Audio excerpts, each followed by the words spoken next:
शांति ओम शांति ओम शांति। आज साप्ताहिक कोर्सर भाग 17 आउ से विषय आज आम बुझा बा जानिबा। रावणर कौन 10टी मुंड थिला? रावण कहार प्रतीक? ए विषय आज आम सब जानिबा। एपटे जो चित्र अच्छी जेमती रावणर 10 मुंड र चित्र अच्छी। एठी 10 मुंड अच्छी,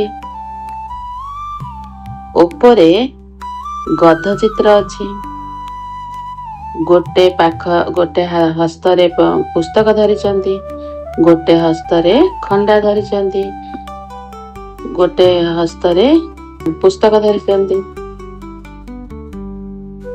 आउ गोटे हाथरे गदा धरिचंती, आउ एपटे पुरुष ठिया होइचंती, एपटे स्त्री ठिया होइचंती। जने पुरुष जने नारी ठिया होइचंती। ए ग्लोब उपरे, ए सृष्टिर ग्लोब उपरे सब ठिया होइचंती। एपटे गोटे नारीर निर्यातना गोटे पुरुष करुची, एपटे गोटे पुरुष गोटे भुजाली मारुची। एपटे सब माने जेमती विनाश कार्य अग्नि जलुची, विनाश कार्य सब होची। ए सब चित्र आम ए विषय आम सब बुझिबा। ए चित्र रे कलिजुगी सृष्टि रावण राज्य विषय को बुझा जायछि। यह आध्यात्मिक भावरे मनीष र अवस्था और दुनियार पतन को दर्शाई थाए। चलंतु सब किछि सहज भाव ए विषय बुझिबा। प्रथमे जानिबा रावण किए। एठारे देखा जाइछि रावण केवल लंकार रावण नुहे, यह मनीषर भितरे थिबा 5 विकार बा खरापे गुण र प्रतीक। तेणु एई 5 विकार कौन ता विषय आम जानिबा। 5 विकार होची, 1 रे काम विकार, 2 रे क्रोध विकार, 3 रे लोभ विकार, 4 रे मोह विकार, 5 रे अहंकार विकार। एही विकार माने मनुष्य को दुखी करन। 10 मुंड काहेकि ता विषय आम जानिबा। रावणर 10टी मुंडर अर्थ होची पुरुषर 5 विकार आउ स्त्रीर 5 विकार मिसी 10 मुंड लेखा जाइछि बा देखा जाइछि रावणर 10 मुंड बोली। तेणु ये होची पुरुषर 5 विकार आउ स्त्रीर 5 विकार मिसिकिरी 10 विकार, किंतु रावणर 10 मुंड कर दैछंती।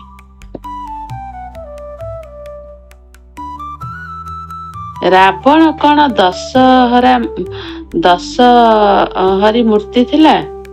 रावण कहार प्रतीक? माने रावण रो कौन 10टा मुंड थिला कि? गोटे मनुष्यर कौन 10टा मुंड थिबो कि? गोटे मुंड ना। किंतु रावण कहार प्रतीक?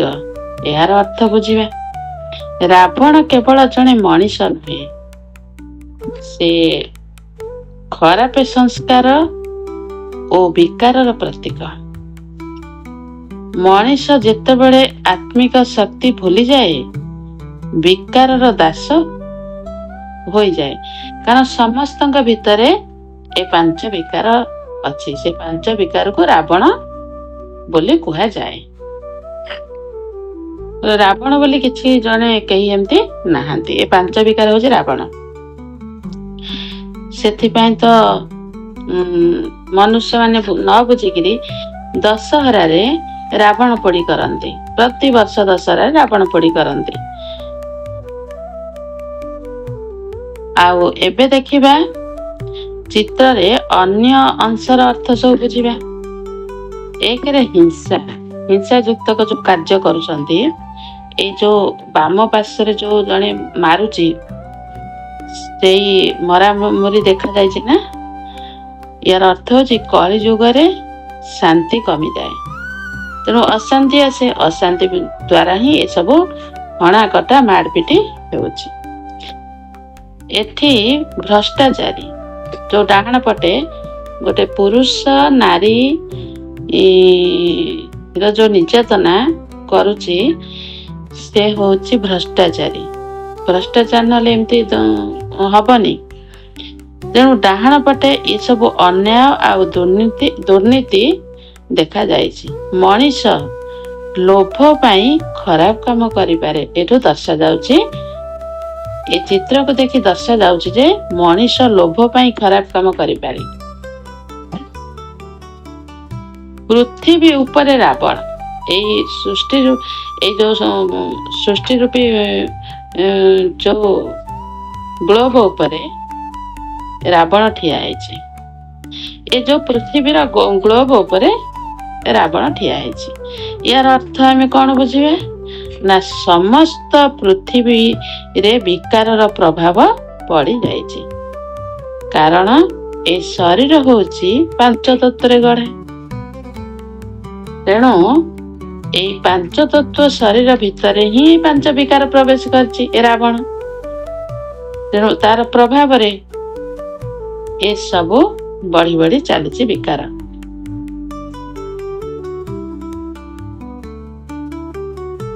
ଆଗକୁ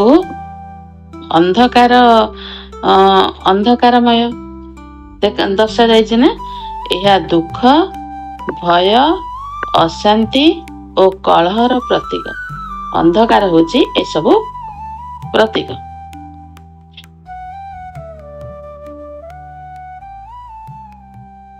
ଆଉ ଆମେ ଜାଣିବା, ବ୍ରହ୍ମା କୁମାରୀ ଜ୍ଞାନ ଅନୁସାରେ ଆମେ ଜାଣିବା, ସତ୍ୟ ଯୁଗ ରାମ ରାଜ୍ୟ, ସେଥିରେ ଶାନ୍ତି, ପବିତ୍ରତା, ସୁଖ। ଆଉ କଳି ଯୁଗ ହେଲା ରାବଣ ରାଜ୍ୟ, ଯେହେତୁ ପାଞ୍ଚ ବିକାର ପ୍ରବେଶ କରିଛି। ତେଣୁ ଏଠି ଦୁଃଖ ଆଉ ବିକାର ଆଉ ଅଶାନ୍ତି। ତେଣୁ ସ୍ୱୟଂ ଭଗବାନ ଯିଏ ଆତ୍ମାର ପିତା, ପରମ ପିତା ପରମାତ୍ମା କହିଛନ୍ତି, ଯେତେବେଳେ ମଣିଷ ଆତ୍ମାର ସତ୍ୟ ପରିଚୟ ଭୁଲିଯାଏ, ସେତେବେଳେ ରାବଣ ରାଜ୍ୟ ଆରମ୍ଭ ହୁଏ। ତା ନିଜର ପରିଚୟ ସେ ଭୁଲିଯାଏ ନା, ସେତେବେଳକୁ ତା ରାବଣ ପ୍ରବେଶ କରେ। ତାପରେ ସେ ନିଜର ପିତାଙ୍କୁ ବି ସେ ଭୁଲିଯାଏ, ନିଜର ଆତ୍ମାର ପିତାଙ୍କୁ ବି ଭୁଲିଯାଏ, ନିଜର ପ୍ରକୃତ ଘରର ଠିକଣା ଭୁଲିଯାଏ, ଅଜ୍ଞାନ ପୁରା ହେଇଯାଏ। କାରଣ ମାୟାର ଏଇ ଭୁଲଭୁଲିଆ ଖେଳରେ ଫସିଯାଏ। ଏଇ ମାୟାର ଅନ୍ଧକାର ନଗରୀରେ ସେ ସବୁବେଳେ ବୁଡ଼ି ରହିକିରି ଅସତ୍ୟ ପଥକୁ ଆପଣେଇଥାଏ ବା ଅସତ୍ୟ ପଥରେ ଚାଲିଥାଏ। ମିଥ୍ୟା ବା ମିଛ କଥା ହିଁ ଆରମ୍ଭ କରିଦେଇଥାଏ। ତାପରେ ପାପ କାର୍ଯ୍ୟ କରେ। ଏହି ଚିତ୍ରର ମୁଖ୍ୟ ସନ୍ଦେଶ କଣ?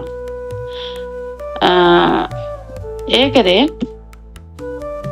ମଣିଷ ନିଜ ଭିତରର ବିକାରକୁ ଜିତିବା ଦରକାର। 2 ନମ୍ବର, ଆତ୍ମାକୁ ପବିତ୍ର କରିବା ଦରକାର।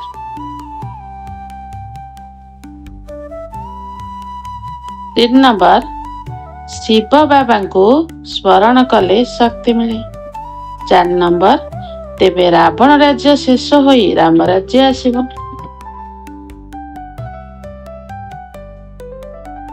ଏବେ ଆମେ ଆଗକୁ ଆହୁରି ବୁଝିବା। ଭାରତବାସୀ ପ୍ରତିବର୍ଷ ରାବଣର ପ୍ରତିମୂର୍ତ୍ତି ଜଳାଇଥାନ୍ତି। ସେମାନଙ୍କର ବିଶ୍ୱାସ, ଜଣେ 10 ମୁଣ୍ଡିଆ ରାବଣ ଶ୍ରୀଲଙ୍କାର ରାଜା ଥିଲା। ସେ ବହୁତ ଶକ୍ତିଶାଳୀ ରାକ୍ଷସ, ଯିଏକି ସୀତାଙ୍କୁ ଅପହରଣ କରିଥିଲା। ଏକଥା ମଧ୍ୟ ମାନି ଦେଇଥାନ୍ତି ଯେ ରାବଣ ଜଣେ ମହାନ ବିଦ୍ୱାନ ଥିଲା। ସେଥିପାଇଁ ରାବଣ ହାତରେ ବେଦଶାସ୍ତ୍ର ଦେଖାଇଥାନ୍ତି। ତତ୍ ସହିତ ତାର ମସ୍ତକ ଉପରେ ମଧ୍ୟ ଏକ ଗଧର ମୁଣ୍ଡ ଦର୍ଶାଇଥାନ୍ତି, ଯାହାର ତାତ୍ପର୍ଯ୍ୟ ହେଉଛି ରାବଣ ଖୁବ୍ ଜିଦଖୋର ଓ ବୁଦ୍ଧିହୀନ। କିନ୍ତୁ ଏବେ ପରମପିତା ପରମାତ୍ମା ଶିବ କହୁଛନ୍ତି ରାବଣ ଏକ 10 ମୁଣ୍ଡ ଯୁକ୍ତ ରାକ୍ଷସ ନୁହେଁ। ସେଥିପାଇଁ ରାବଣର ମସ୍ତକରେ ଗଧର ମୁଣ୍ଡ ଅଛି। କାରଣ ୟାର ପ୍ରତୀକ କଣ? ସିଏ ହଉଛି ରାବଣ ଖୁବ୍ ଜିଦିଖୋର ବା ବୁଦ୍ଧିହୀନ। ତେଣୁ ଗଧର ଚିତ୍ର ଦେଖାଯାଇଛି। କିନ୍ତୁ ଏବେ ପରମପିତା ପରମାତ୍ମା ଶିବ କହୁଛନ୍ତି ରାବଣ ଏକ 10 ମୁଣ୍ଡ ଯୁକ୍ତ ରାକ୍ଷସ ନୁହେଁ। ବାସ୍ତବରେ ରାବଣ 10 ବିକାରର ପ୍ରତୀକ ମାତ୍ର। ଏହାର 10 ମୁଣ୍ଡ ପୁରୁଷ ଓ ସ୍ତ୍ରୀ ଉଭୟଙ୍କର 5 ବିକାରକୁ ପ୍ରକଟ କରେ। ଆଉ ଏହାର ତୁଳନା ଏହିପରି ଏକ ସମାଜର ପ୍ରତିରୂପ ଯେଉଁଠି ସ୍ତ୍ରୀ ପୁରୁଷ ସେହି ପ୍ରକାର ବିକାରୀ ହୋଇଥିବେ। ଏହି ସମାଜର ଲୋକେ ବହୁତ ଗ୍ରନ୍ଥ ଶାସ୍ତ୍ର ପଢ଼ିଥାଇପାରନ୍ତି ତଥା ବିଜ୍ଞାନରେ ଉଚ୍ଚ ଶିକ୍ଷା ପ୍ରାପ୍ତ କରିଥାଇପାରନ୍ତି, କିନ୍ତୁ ସେମାନେ ହିଂସା ଓ ଅନ୍ୟ ବିକାରରୁ ମୁକ୍ତ ହୋଇନଥାନ୍ତି। ସେଥିପାଇଁ ସେମାନଙ୍କର ବିଜ୍ଞତା ଭାରି ବୋଝ ସଦୃଶ ହୋଇଥାଏ। ସେମାନେ ଉଦ୍ଧତ ସ୍ୱଭାବଯୁକ୍ତ ହୋଇଯାଇଥାନ୍ତି ଆଉ ଭଲ ମନ୍ଦ ପାଇଁ କର୍ଣ୍ଣପାତ କରିନଥାନ୍ତି। ରାବଣ ଶବ୍ଦର ଅର୍ଥ ହେଲା ସମସ୍ତଙ୍କୁ କନ୍ଦାଇବା। ତେଣୁ ଏହା ବିକର୍ମର ପ୍ରତୀକ। କାହିଁକି ନା ବିକର୍ମ ହିଁ ମନୁଷ୍ୟ ଜୀବନରେ ଦୁଃଖ ଓ ଅଶ୍ରୁ ଆଣି ଦେଇଥାଏ। ସୀତା ଅପହରଣ ଭାବାର୍ଥ ହେଉଛି ଆତ୍ମାଗଣଙ୍କର ଶୁଦ୍ଧ ଭାବନା ଅପହରଣର ସୂଚକ। ଏହିପରି କୁମ୍ଭକର୍ଣ୍ଣ ଆଳସ୍ୟର ତଥା ମେଘନାଦ କଟୁବଚନର ପ୍ରତୀକ। ଏହା ସାରା ସଂସାର ଏକ ମହାଦ୍ୱୀପ ଅଟେ, ଅଥବା ମନୁଷ୍ୟର ମନ ହିଁ ଲଙ୍କାର ଅଟେ।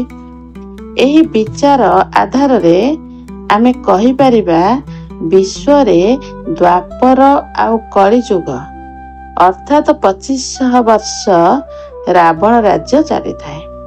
କାରଣ ଏହି ଦୁଇ ଯୁଗରେ ଲୋକେ ମାୟା ବା ବିକାରର ବଶୀଭୂତ ହୋଇଥାନ୍ତି।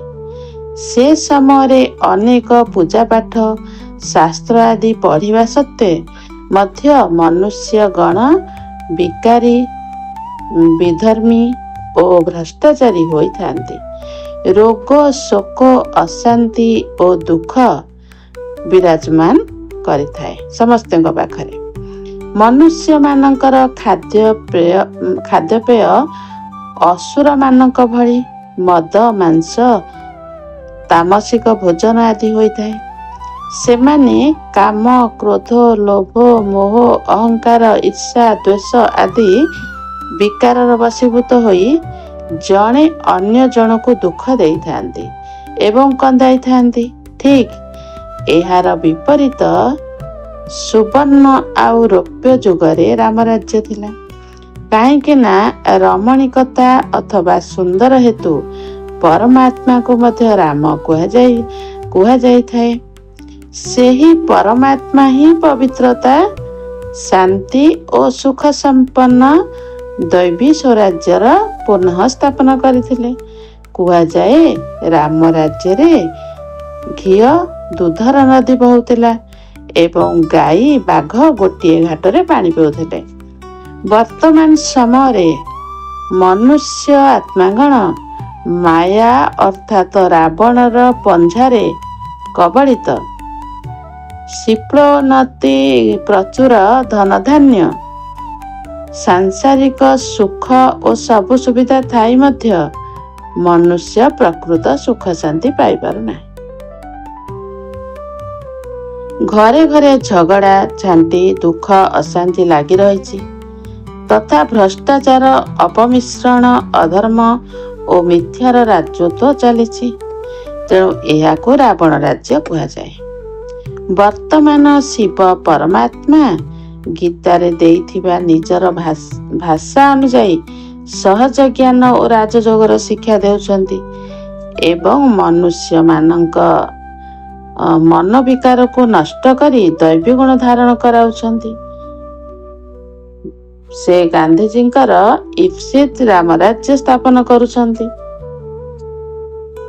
ଏଣୁ ଆମେ ସମସ୍ତେ ସତ୍ୟ, ଧର୍ମ ଓ ନିର୍ବିକାରୀ ମାର୍ଗ ଅନୁସରଣ କରି ପରମାତ୍ମାଙ୍କର ଏହି ମହାନ କାର୍ଯ୍ୟରେ ସହଯୋଗ କରିବା ଉଚିତ। ଓମ୍ ଶାନ୍ତି, ଓମ୍ ଶାନ୍ତି, ଓମ୍ ଶାନ୍ତି।